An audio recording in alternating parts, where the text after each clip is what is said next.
పశ్చిమాసియాలోని ఉద్రిక్తల వేళ ప్రధాని నరేంద్ర మోదీ నేతృత్వంలోని కేంద్ర ప్రభుత్వం మరోసారి షాకింగ్ ప్రకటన చేసింది. నిరుపేదలకు, దిగువ మధ్యతరగతి, దారిద్ర్యరేఖకు దిగువగా ఉన్న వారికి సబ్సిడీతో గ్యాస్ సిలిండర్లు అందించేందుకు ప్రధాని మంత్రి ఉజ్వల యోజన ఉన్న సంగతి తెలిసిందే. ఇప్పుడు ఈ స్కీమ్ కు సంబంధించి కఠిన నిర్ణయం తీసుకుంది.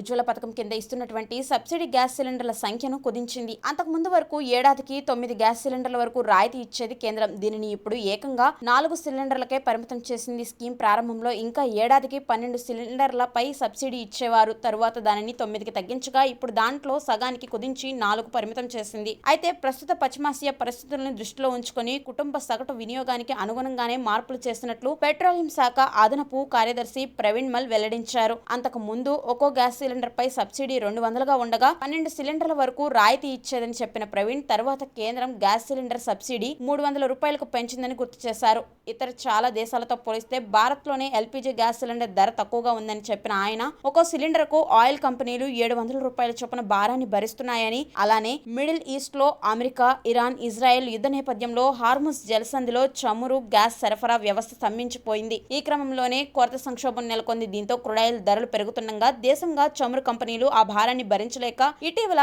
వరుసగా పెట్రోల్, డీజిల్ ధరల్ని పెంచడం సహా గ్యాస్ సిలిండర్ ధరల్ని కూడా పెంచుతున్నాయని తెలిపారు. అలానే తొలుత కమర్షియల్ గ్యాస్ సిలిండర్ ధరలనే భారీగా పెంచగా ఇటీవల డొమెస్టిక్ గ్యాస్ సిలిండర్ ధర కూడా పెరిగింది. ప్రస్తుతం హైదరాబాద్ నగరంలో 14.2 కిలోల వంట గ్యాస్ సిలిండర్ ధర 999 రూపాయలకు చేరింది. యుద్ధానికి ముందు ఇది 905 రూపాయలుగా ఉండేది. ఉజ్వల పథకాన్ని కేంద్రం 2016లో తీసుకొచ్చింది. ఈ స్కీమ్ కింద లబ్ధిదారులకు తొలుత ఉచితంగా వంట గ్యాస్ కనెక్షన్ తో పాటుగా మొదటి రీఫిల్ స్టవ్ ఉచితంగానే లభిస్తాయి. ఇప్పుడు ఏడాదికి 4 గ్యాస్ సిలిండర్ల ధరలకు ఒక్కో దానికి 300 రాయితీ చొప్పున ఏడాదికి 1200 వరకు సబ్సిడీ వస్తుంది.